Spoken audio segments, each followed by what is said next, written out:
All right, everybody, good morning. It is 11:37, so I'm going to go ahead. I'm going to start the meeting.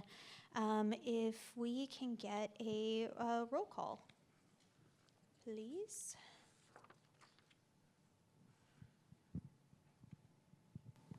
Richard Farias, Lawson Picasso, Diana Martinez, Frank Gonzalez, Dr. Julian Villarreal, Dr. Adelita Cantu, Tom Corser, Vanessa Alvarado, Maria Nelson, Steve Bonnet, Bob Zapata, Aaron Stein, Christopher Fullerton, Sarah Villarreal, Frank Dunn, and Peter Onofre.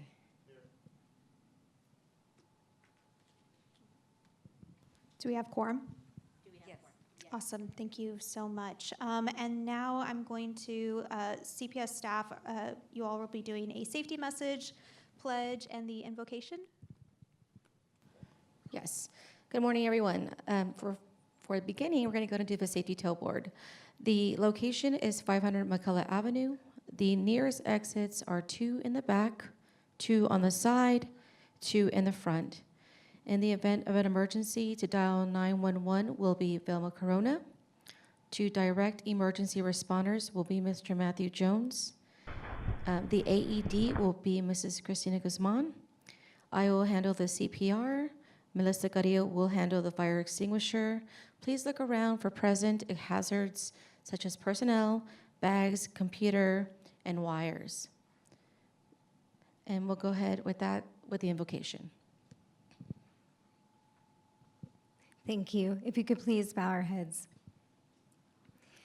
We thank you for the many blessings you have freely given to each of us. We ask for your presence to guide this meeting of the CPS Energy Citizens Input Committee. Provide them with the knowledge, compassion, and wise counsel needed as they discuss the business matters on the agenda today. Help us all to remember that we are stewards acting on behalf of our customers, and provide us with the grace to serve all people well. We ask this in your name.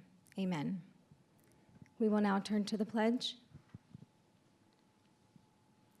I pledge allegiance to the flag of the United States of America and to the republic for which it stands, one nation, under God, indivisible, with liberty and justice for all.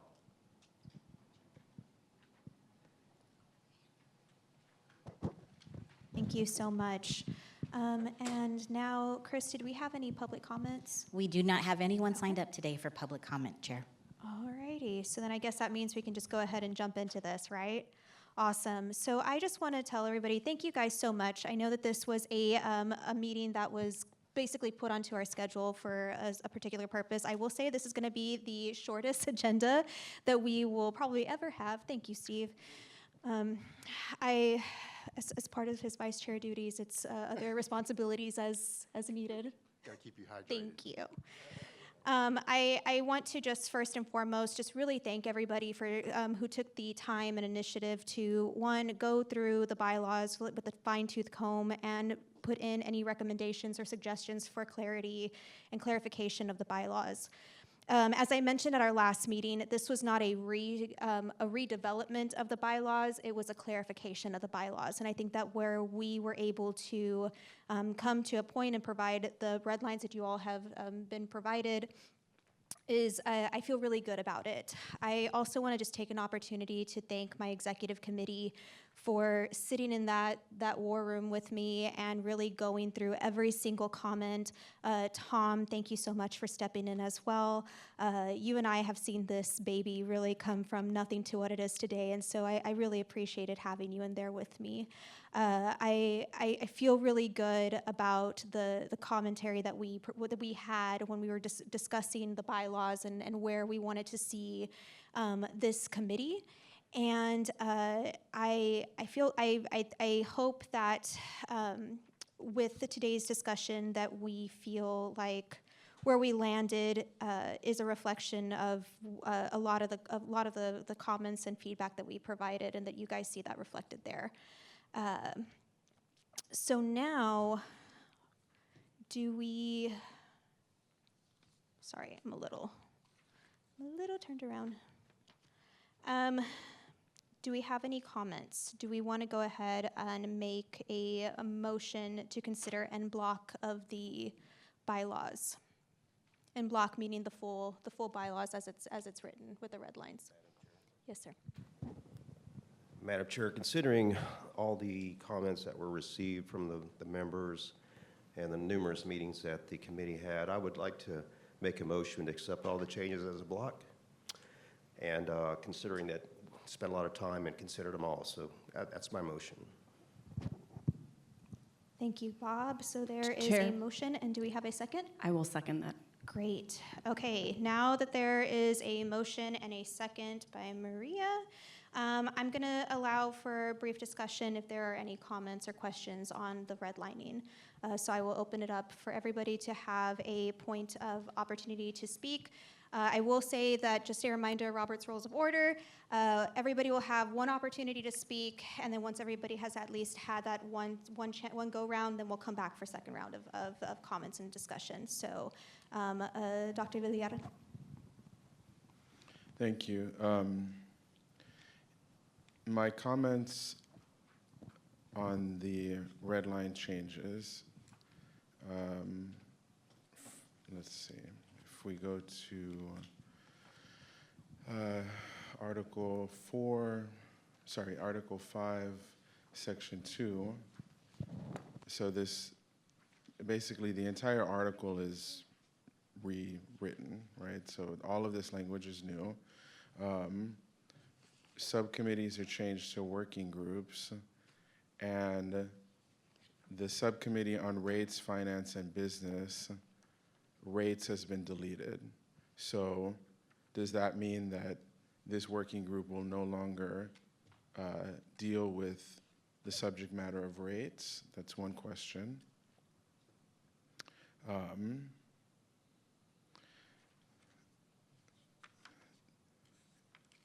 Now, if we go to Section 12, Section 12, meetings, paragraph F, meetings of the CIC are open to the public except for any closed meeting or session. The CIC may only have a closed meeting or session, there's an extra or there, a closed meeting or session as allowed by Texas Open Meetings Act. So as we know, the CIC is not subject to that statute or the government code, but we're using the definitions within the Texas Open Meetings Act to restrict the closed sessions. Okay, so I'm just like to point that out. But then if we go to back to Article 5, Section 5, meetings of the working group. Working group may only provide informal recommendations. And this is a different draft from the one that I saw because the language has been changed already. Oh no, sorry, the Section 1 function. CIC working groups functions to further effectiveness of CIC members by providing an opportunity to learn and understand the complexities of the natural gas and electric utility business, and to serve as informal workshops which may involve issues not subject to public disclosure. So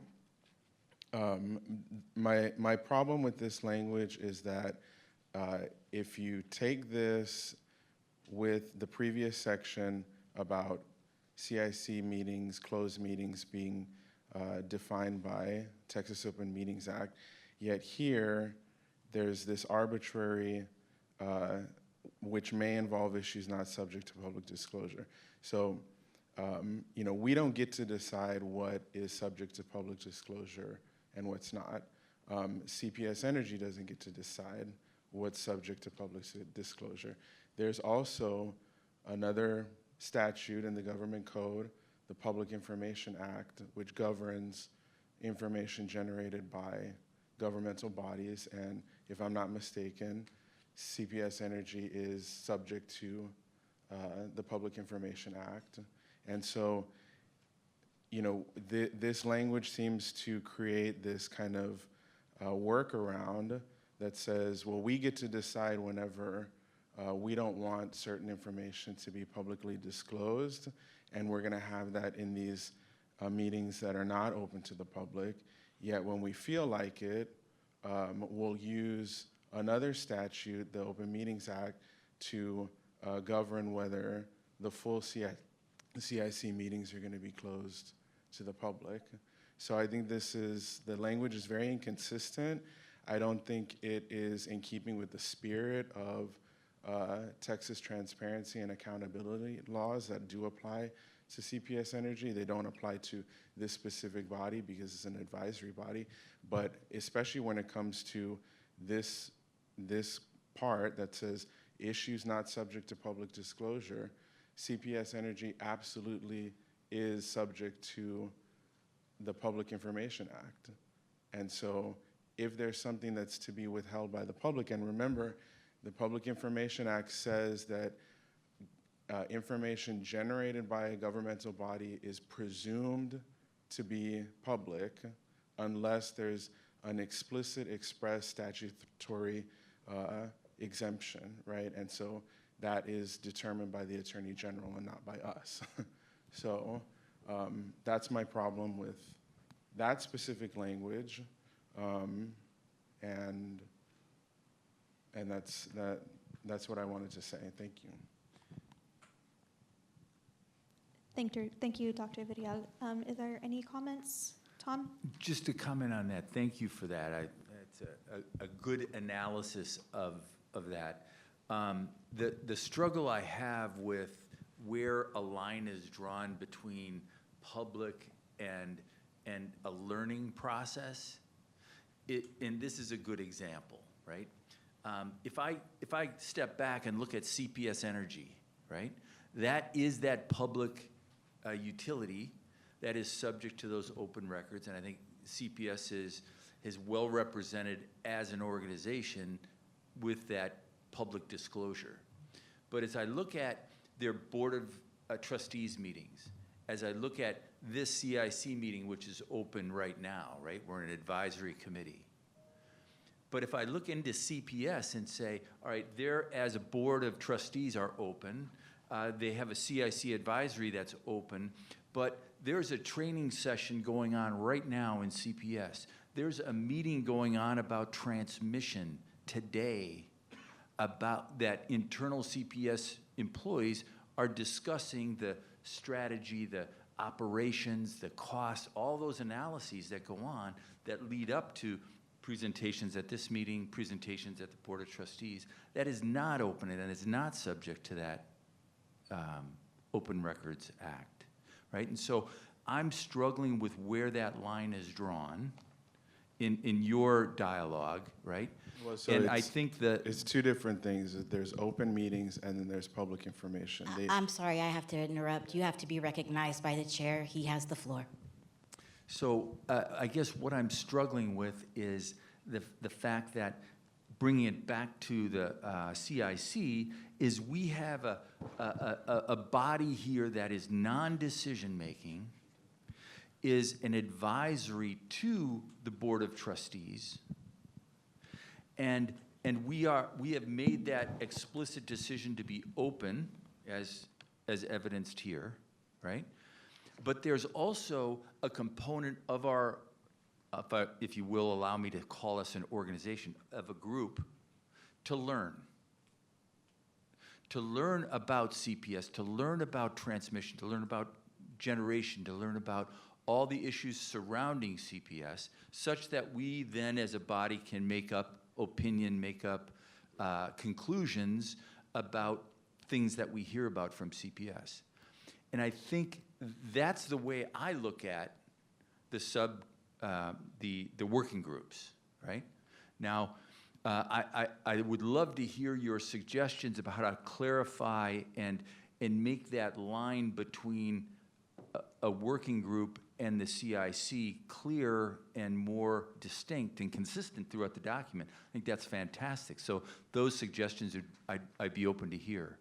but I think it's important that we kind of draw a line somewhere, just like CPS has that meeting going on about transmission internally that is not open to the public, but has a board of trustees, has a CIC committee that's open to the public. I think we need and require, given we're all from various backgrounds, not necessarily energy related, we're trying to represent the public, we need to understand all those issues. So I think that's where I'm struggling with the context of your comments, right? But I think, your suggestion to clarify between, where we draw that line, if there's verbiage here that we need to clarify, I'd be open to hear that. Thank you, Tom. Peter? Thank you, Madam Chair, and I also want to thank the Executive Committee and yourself and the work that was taken. And there's a scripture that says where there's a multitude of counsel, there is success. And I think this was a very successful process that you took us through, and being allowed to give the feedback. And want to reference also a couple of points that Dr.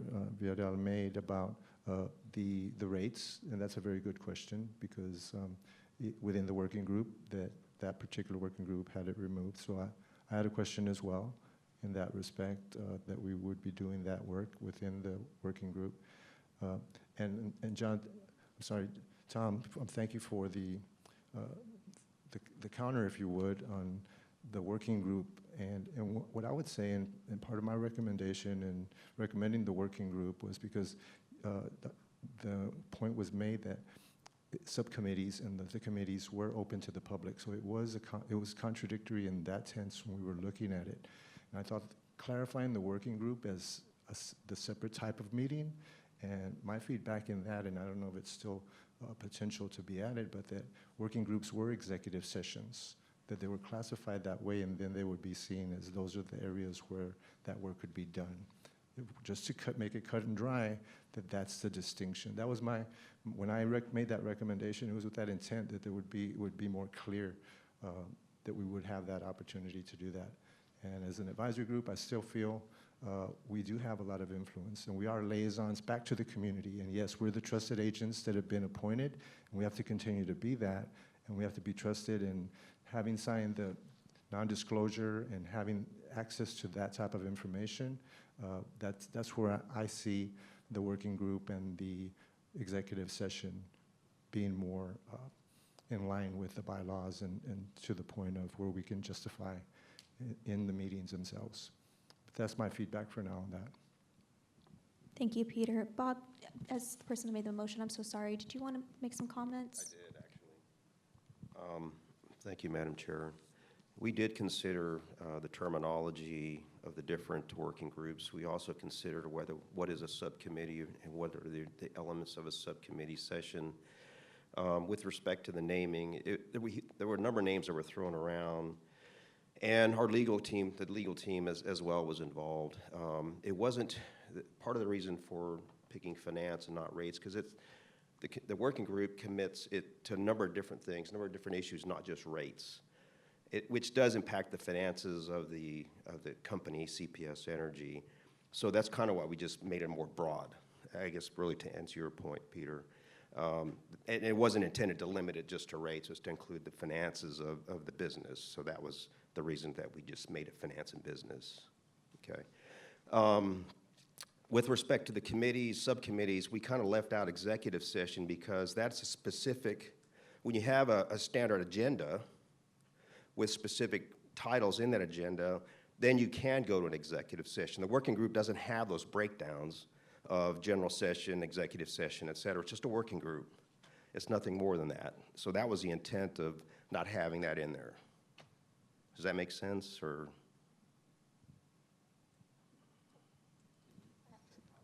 If you're asking me in reference to Let's wait till we get Go to the other round. We'll put a pin on that, because I think that we have some folks with CPS Energy that they can help give us some additional justification and clarification to that. Maria, did you have any comments or feedback? You seconded it, so I'm going back to I forgot to prioritize you guys. Thank you. Thank you, Chair. I would like to read a couple of items from this bylaws.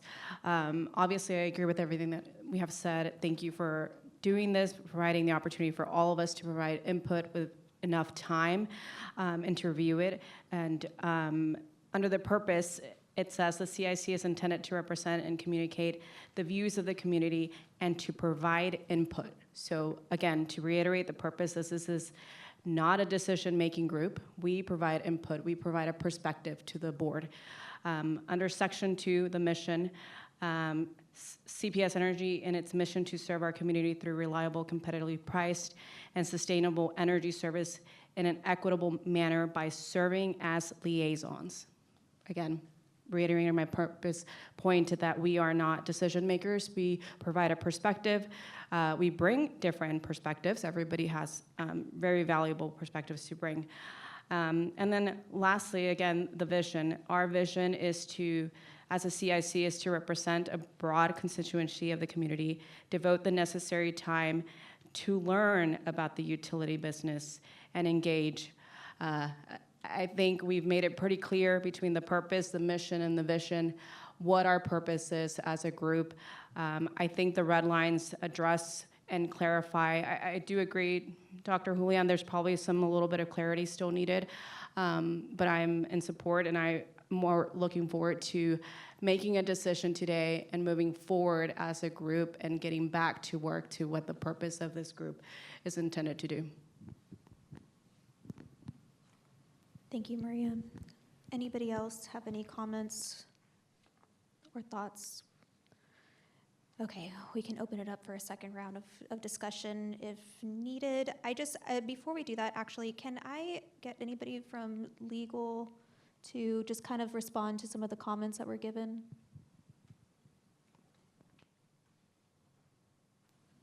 Sure. Ashley Gotzer from the legal department. I don't have legal concerns with what's drafted here.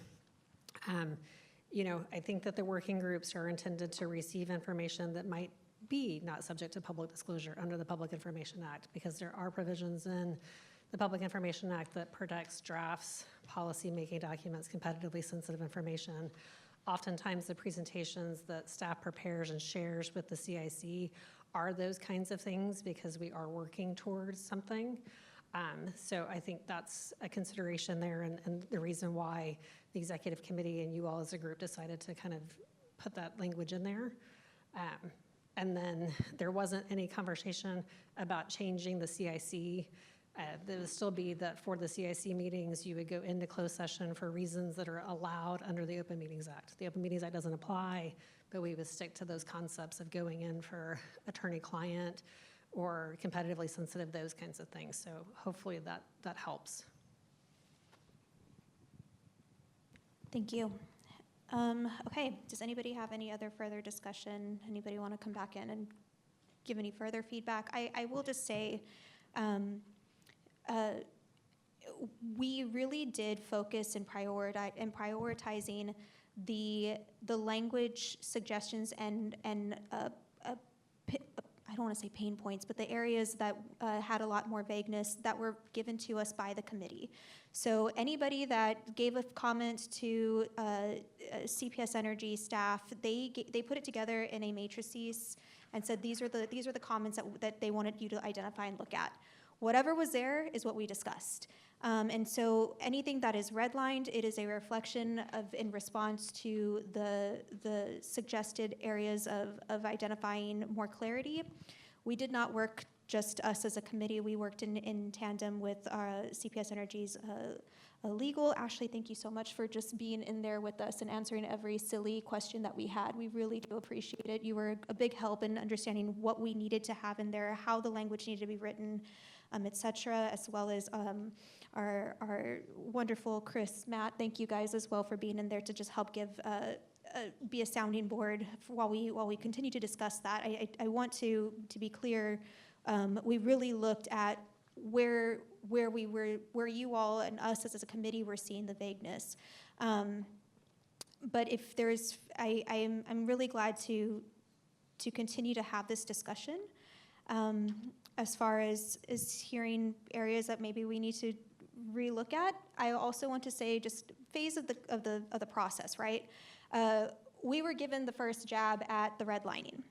This will now go, wherever we land today, it'll go to the board. The board will also have an opportunity to see if there's an additional need for clarification or if they like where we're at. This is a process. And I think that I feel comfortable where we're at, but I wanted to put that out there as far as additional perspective on why certain things certain language was created the way that it was we had these same questions. Does it need to be more specific? Why are we doing it this way versus this way? And given the same information that was provided here was provided to us, and that's why we're like, okay, we're good with writing it or suggesting the current proposal this way, in the way that we have it today. Steve, did you have a comment? Well, let me just add one thing, and I think Julian came up with, I think, some really legitimate questions. I think whatever we decide on this, and you know, with our suggestions here and with legal's help, I would suggest that all of us on this board are outside of CPS. We're citizens, we're ratepayers. You know, we all bring opinions to the table. And I think there is a responsibility on CPS as an organization, just as it is with any public organization, to understand and kind of draw that line, if you're looking for that line, help us draw that line between what is public information and what is confidential information for the agency. And so I think, I mean, my opinion is whatever we have in here, when we ever get into that situation in a meeting or on a topic, we're going to bring in the legal staff to give us the guidance to make sure we are in accordance with state laws, with federal laws, with everything that, and that we're consistent with everything else that CPS Energy does, so that we're compliant. And so I feel like the concerns are legitimate, and the concerns should always be brought up every time this issue comes up. When there's an issue you think that should be public, but is not being public, you should point it out. If there's an issue here that we're a little concerned about it being public, we'll bring in legal on both of those situations that says, give us some guidance, what should be doing, what's in the best interest of CPS Energy, what's in the best interest of our ratepayers to get the information out that they need to get out. So I think those are great comments and great concerns, and those are concerns that all of us need to continue on in our everyday working with this group. Dr. Cantu. Thank you so much for that, Steve. Very well said. And Dr. Villarreal, your comments as well. I just want to piggyback on what you said. It's important to remember, not only from CPS Energy's standpoint, but all of our standpoints, is that whole issue of whether we're being transparent or not transparent has some history where the ratepayers were the ones who were left holding the bag, right? So we're still meeting that legacy, if you will, from Winter Storm Uri. So I think it's really, really important for us to understand from the ratepayers' point of view, and all of our point of view, there are things happening right now that weren't transparent, and that is one way, as a public health nurse for decades, that is one way I know where you just do not leverage trust in the community. So I think the comments are really, really good, and I think legal, everybody has to be very cognizant of that. Thank you. Thank you, Dr. Cantu. I saw your hand before I started talking, so I'm going to go with Peter. Okay, to answer the question, I believe, Bob, that you were asking me about what I thought about the distinction. And just want to be clear that what we're saying today is a recommendation with a red line, and going to the board with these recommendations is that the working group would be closed to the public.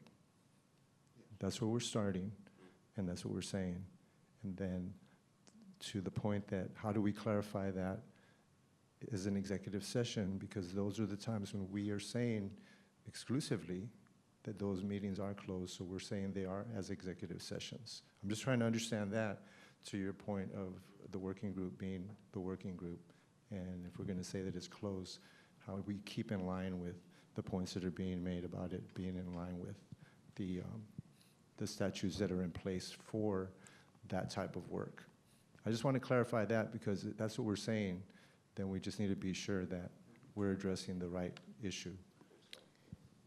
Okay, so I understand you're trying to clarify whether we should say the working groups are meeting under a closed session That's versus what I am just saying they're understanding. closed to the public. So, there's two different portions of the government code at play here. One is the Public Information Act, which applies to documents, right? The majority of the documents I've seen us share, and when the CAC was the CAC, tend to be non-public because they would likely be covered under one of the draft competitively sensitive policy development kinds of things. So the physical presentation is one question, which is why we ask you all to sign a confidentiality agreement, because those kinds of things, if we did receive a public information request, the AG would obviously be the final determiner, but they would likely not be public. So when we share those documents that aren't public, that's why we ask you all to do that. The second thing is the Open Meetings Act, which has a different set of provisions and when you can meet in closed session. Those don't overlap. So you can meet in closed session for, competitively sensitive is probably the only one that overlaps, but you can meet in closed session for attorney-client privilege. You can do personnel, other things.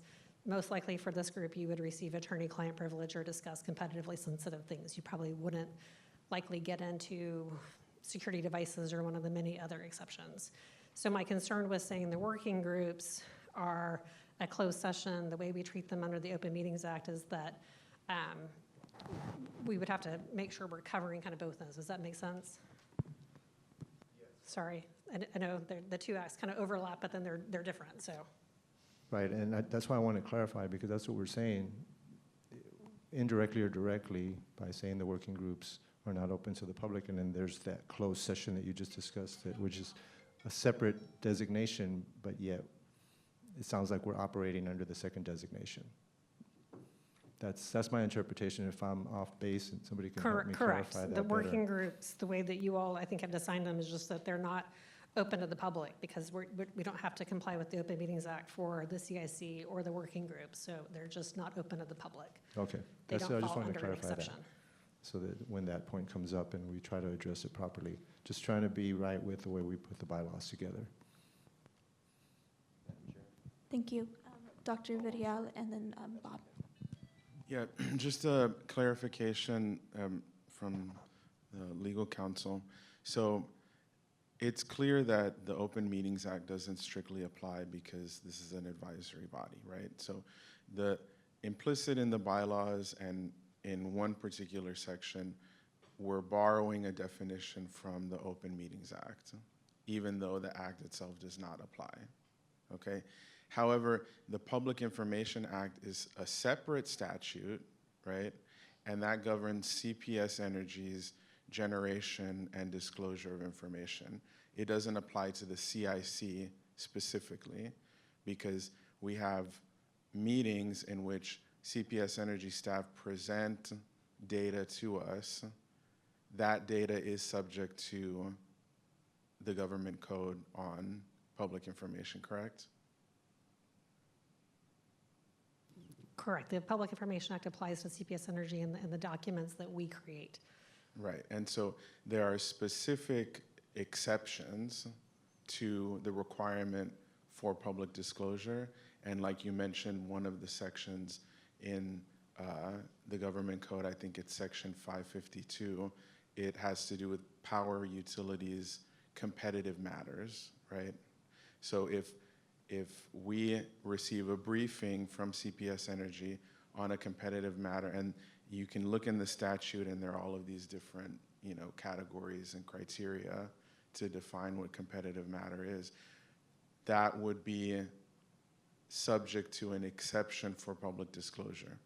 But there are other matters that have been presented to us which may or may not be competitive. I mean, I don't have a law degree, so I don't know if it falls under competitive or not. So I think it behooves CPS Energy to remove ambiguity around information that's presented to us and say, what you're seeing right now is an exception to public disclosure or is not an exception, right? This information, you know, XYZ is presumed public, and you're seeing this here in a closed meeting because the Open Meetings Act doesn't apply, right?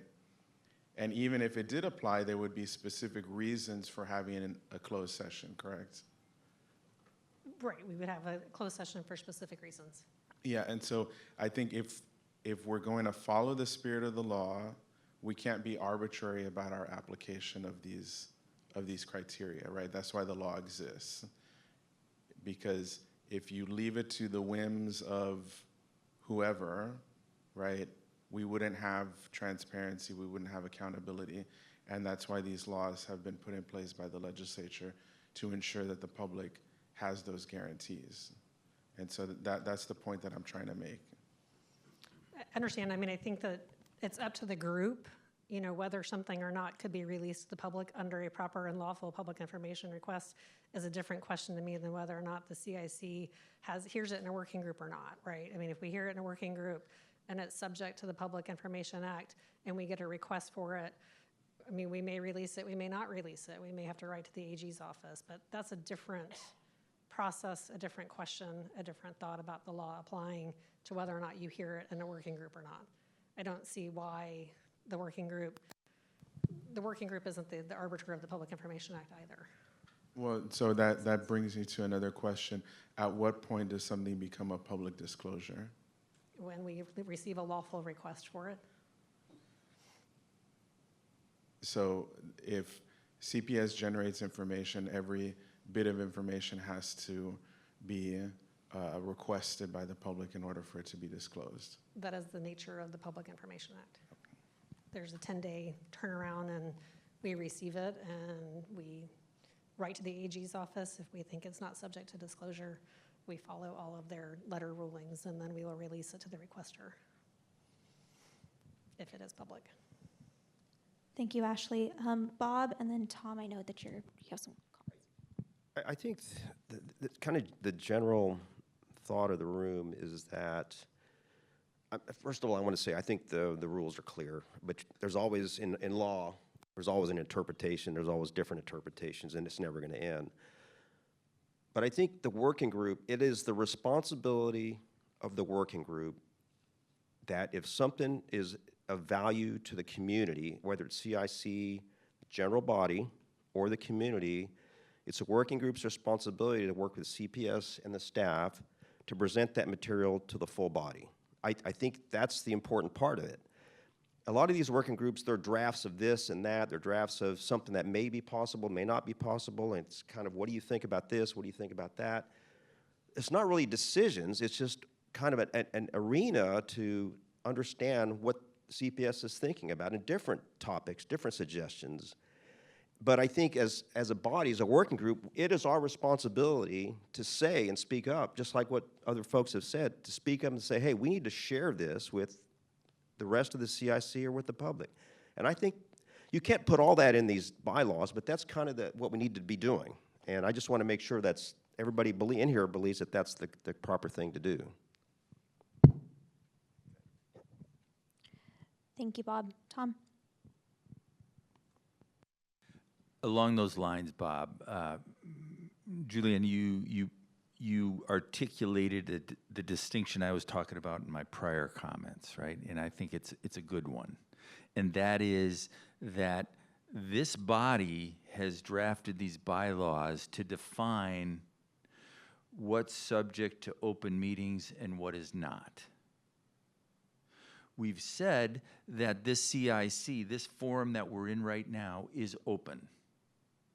And that anything CPS presents better comply with their intent to disclose publicly, right? And we have, as part of these bylaws, defined the working groups to be a body where CPS doesn't have to worry about that distinction. They can present to us raw data, raw, unanalyzed data if they wish, such that we can begin to opine on that. And to Bob's point, we can say, hey, this is ready, as far as we're concerned, ready for prime time. We need to take this to the CIC to disclose publicly. So in the case of that line I was talking about, I think this, with regard to some possible edits that I'd love to hear your edits on to clarify, but that line is drawn between the CIC being open and the working groups being those sessions where CPS doesn't have to worry about open records and so forth. And so I think it's a great distinction, one that I'm very adamant about, because there has to be that forum where we can learn, where we can be informed, where we can begin to discuss, right? And then there's this forum where we begin to articulate what our opinion is or what our recommendation is to CPS. And that is, I think, as Maria articulated, the mission vision for this group. Thank you. Oh, I also wanted to say that I applaud the CPS staff for the process that we went through. The solicitation of all comments to the red lines, the aggregation of those red lines, the work that I was privileged to go through with the executive committee to refine those and kind of adjudicate them, right, was a very robust process. So I applaud the CPS staff for that. Thank you, Tom. And I will say, so the way that you're seeing this, the matrix here, there's no names. So I didn't see who gave a response or whose comments were whose. Dr. Vidal, you brought up a lot of good points today. For clarification purposes, did you submit those in an email for us to review prior to today? I'm so sorry. Comments to Chris. But these particular ones that you brought to the I don't know table? what you're looking at. I don't know. So the matrix of comments that were given they were given to us by section, by article, and so what you particularly brought up, I don't recall that being a part of our discussion, and so I just didn't know if you had provided that to us before. I haven't seen that document spreadsheet, so I don't know if that was shared with me. I don't know if I had an opportunity to submit those comments. Okay. Thank you. And if I'm recalling correctly, Dr. Julian's comments were comments on the red lines, not anything else that wasn't addressed. So I would assume that. No, thank you. All right. Do we have any other comments or questions before we move to a vote based on the motion that's on the floor? Christopher. So to add my voice to the chorus here of appreciation for CPS for helping facilitate this conversation. 3 cheers for that. Thank you for all of that, and thank you to all of my colleagues here for the robust conversation online and in person. I have to say that my gut instinct as a member of the public is to default toward transparency because that helps facilitate accountability.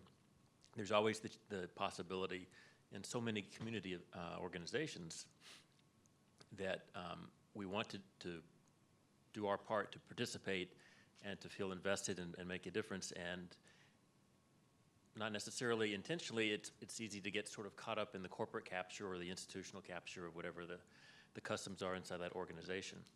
So that we're in this dynamic interface where we are residents of San Antonio and or also ratepayers of CPS Energy, but we're also in this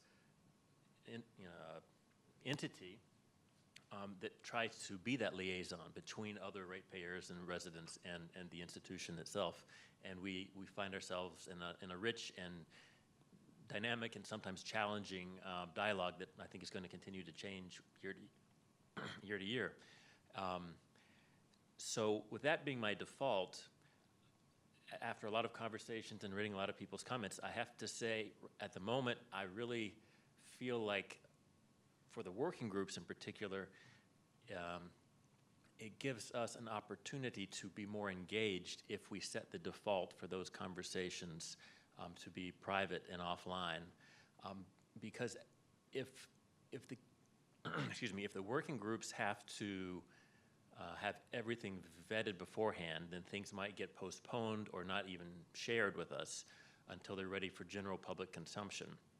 And to the extent that we might be able to engage and offer valuable feedback to CPS, it would, I think, behoove us to have access a little earlier in the process before it goes fully public so that we can help troubleshoot, make suggestions, recommendations, modifications before it's fully released by the Office of Public Affairs, and then there's all sorts of potential public debate, and then local politics that get involved that can shift it in ways that aren't necessarily helpful. So that being said, I think that would help us as a group to establish and maintain credibility as a liaison group in the community, and that's what we have at stake here. We are merely advisory. We merely try to take input from the community and from CPS and offer what we can. And you may be familiar with Arnstein's ladder of public participation. It's a classic ladder that breaks down different ways and different levels that, say, public institutions can engage the public. And at the bottom of the ladder, it's very little. It may be more or less an information dump or worse, for trying to manipulate those who are being targeted. And at the very top, it's complete citizen control. And now, I'm not sure how CPS Energy would operate under a ancient Athenian direct democracy if we had to, everyone had to vote every time we had a decision. So our aim is somewhere in the middle. And right now we are literally called the Input Committee. So the question is, where on that ladder can we find ourselves so that we can be the most effective liaisons between the community and CPS Energy without either being pulled into the gravitational orbit of the customs and practices of the institution, or being so committed to transparency that we effectively lock ourselves out of some of those conversations internally.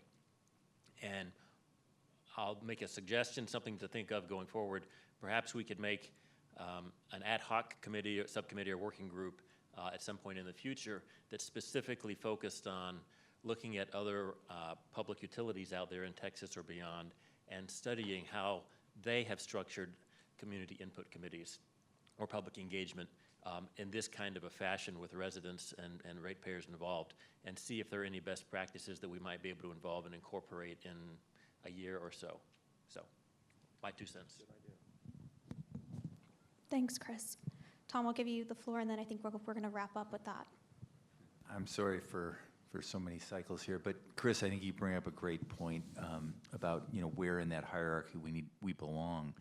But that spurned a thought to say, as we distinguish between the closed working group and the open CIC, I think we need to.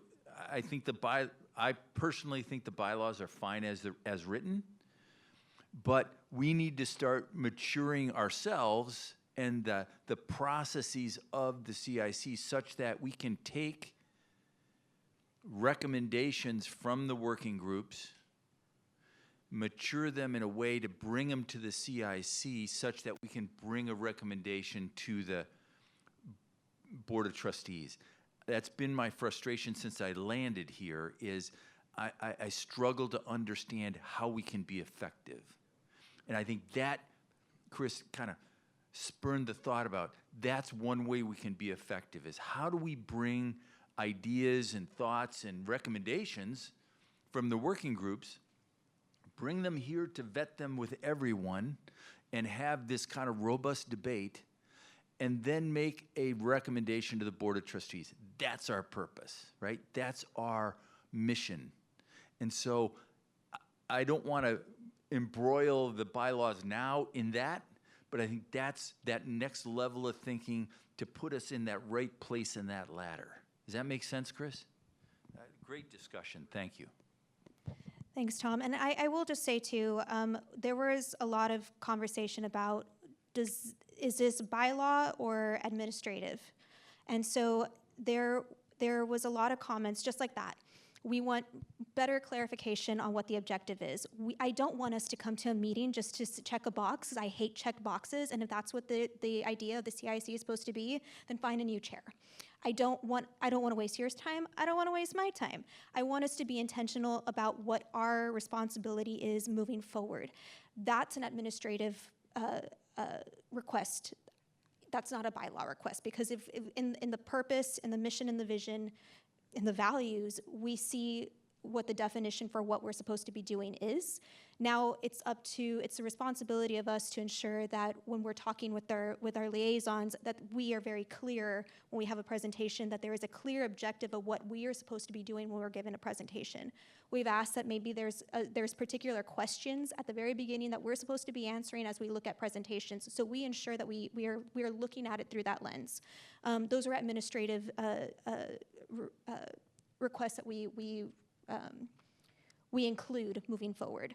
But as far as bylaws were concerned, we felt like we wanted to really stick to that focus and lens and not get too into the weeds of how we can be administratively more effective to ensure that we clarify those responsibilities, because it is clarified at the first page. We just need to make sure we're executing it better. And so we've talked very closely with CPS Energy staff to ensure that they're doing a better job at providing us providing us that framework, and that we are doing a better job at responding to the responsibility that we see CIC has. But with that, I'd like to go ahead. Sorry, Peter, here. Yes. Mm-hmm. On a separate note, but kind of in line with what you were saying, Chair, I appreciate this being added to the bylaws, which is further a member of the Board of Trustees may serve as a liaison to assist the CIC further its work. I think that's section 12, item K. But, and looking forward, if they accept that and we move forward with it, I really look forward to seeing how that could be that way of that connectivity and our work being represented at that level more effectively. And again, I want to thank the staff for what you do to get us there. I really appreciate that that's a potential that we can move forward in. Thank you. Okay, I am officially closing the remarks, and will now head to a vote. Yeah?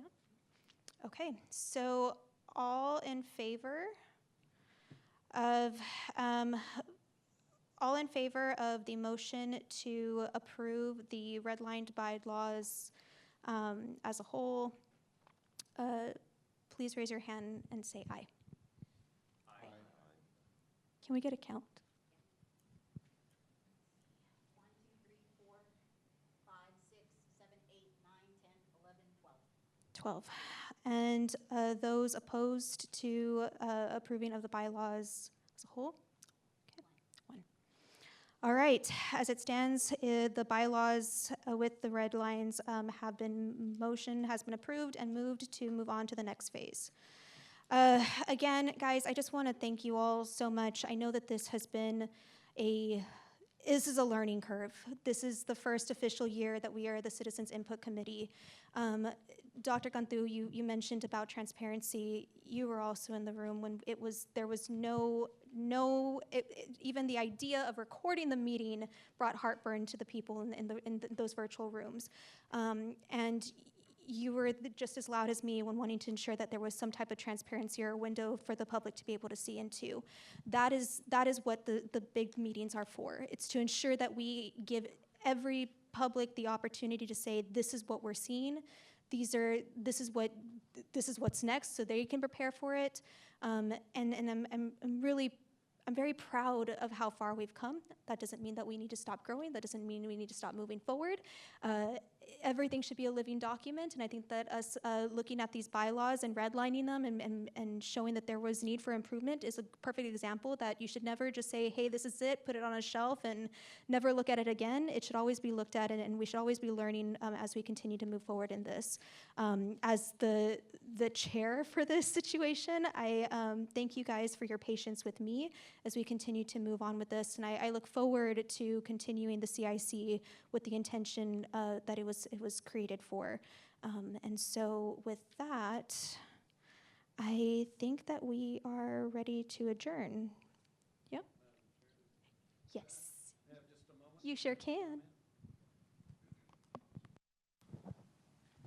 This is going to be my last meeting with the CIC, and I really regret that's the case. My 6 years is up next April anyway, though, so not too much of a shortening of my tenure. But I've thoroughly enjoyed getting to understand the very complex power and energy sector. I thought after many years working at TxDOT, I thought I had dealt with complexity, but I might have been wrong. I think it's at a higher level here in the energy sector. So I just want to thank everybody, thank the staff, and thank all of y'all that I've gotten to know. I'm really, I hate to leave the group. I think y'all are headed in the right direction. I would say that in the approval of these modified bylaws, I think Section 12, Item A, having 6 meetings of the overall group, makes me really happy to see that. I think that's the one negative that I saw in our transition from CAC to CIC, is that we had less opportunity to develop an esprit de corps among the entire committee, and I think this more frequent large meetings will help that. So I wish everybody well, wish the staff and the CIC success in moving forward, and I think y'all are headed in the right direction. So thank you very much for my time here. Thank you, John. John was one of my first friends on the CAC, him and his cats. And so I'm sad not to see you at least 6 times in the year, but that just means that you have to now be my intentional friend and send me cat photos when I ask for them. Thank you so much for your time and truly for being a shoulder of support in this as well, and for entrusting me with being the current chair. I really appreciate you and your friendship and just and all that you are. So best of luck on saying goodbye to having to be here every so many Wednesdays, but thank you so much. I also would be remiss of me if I didn't also thank the CPS Energy Board and our chair for really allowing us to be the ones to kickstart this conversation, and I look forward to the further conversations when it comes to these bylaws and the CIC. Chair? Dr. Gunther, yes. Just one, since it has been approved, when does this go to the Board of Trustees? Is that the next step, or is there a? Yes. Okay. Do you know when that would happen? We will work to figure out where it would fit on the agenda, and we'll work with Chair Romero about when it'll go on. It's I think, too late to put it on the August agenda. I think the meeting is the 25th, so my guess would be September, but we'll just work with And you'll them let us and know. see. And when- I'll when work it's- with Chris and Okay, Matt to great. make sure that Thank you all you. are aware. Tom? Thank you. Three things. One is, John, it's been great working with you. I second everything Lawson said, and I appreciate your collegial engagement. It's been great. Thank you. 2 is I attended a session that CPS put on that's regarding a transmission line that's 765 kilovolts, the largest. There's 2 others in the United States. This is a going trend. There's a bunch of them in Europe, but this is a huge power transmission that's going from the southwestern San Antonio to the Permian Basin, and is going through a number of sensitive areas in the hill country. And they've opened it up for public comment about where to go. CPS is not making a decision on if it's going to happen. It's just where and when they've got to figure out. And so they've had a lot of great engagement of public input. that I attended one of them and was very, very impressed. So I want to applaud CPS on that. But I encourage you guys to tune into that because that's a humongous effort that's going to cost billions of dollars to put in this between multiple utilities as dictated by the PUC, not CPS. So the PUC has said we need to put a grid in place in Texas that makes it more resilient and can accommodate the growth that we heard from our chief strategy officer last time to respond to that. And so I think it's that continuum of strategy, and the PUC is acting on that. What was my third point? Somebody quick remind me. Yeah.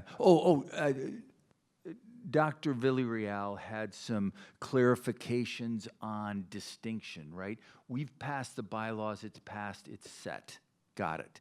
But somehow, if you have revisions, Julian, that can provide clarification, I think this body would be open to a revision down the road to provide that clarification if it's warranted, right? And I know you did not vote for this, and I would urge you to somehow put those into the dialogue such that per Lawson, it's not a fixed document that never gets touched again. I think that touch would be important. I personally voted for this because I didn't want to hold it up, right? I wanted to move forward and get on to other business.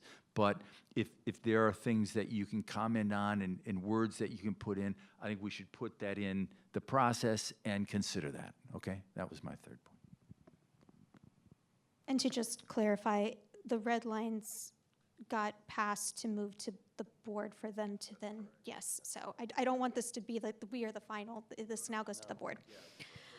Alrighty, folks. The time is 12:39. Again, thank you guys so much for your time. Please stay cool. It is very hot outside. It says that it's 93, but it feels like 100 on my phone. And I will see you guys. We have our subcommittee meetings on September 10th, so I will see you all soon.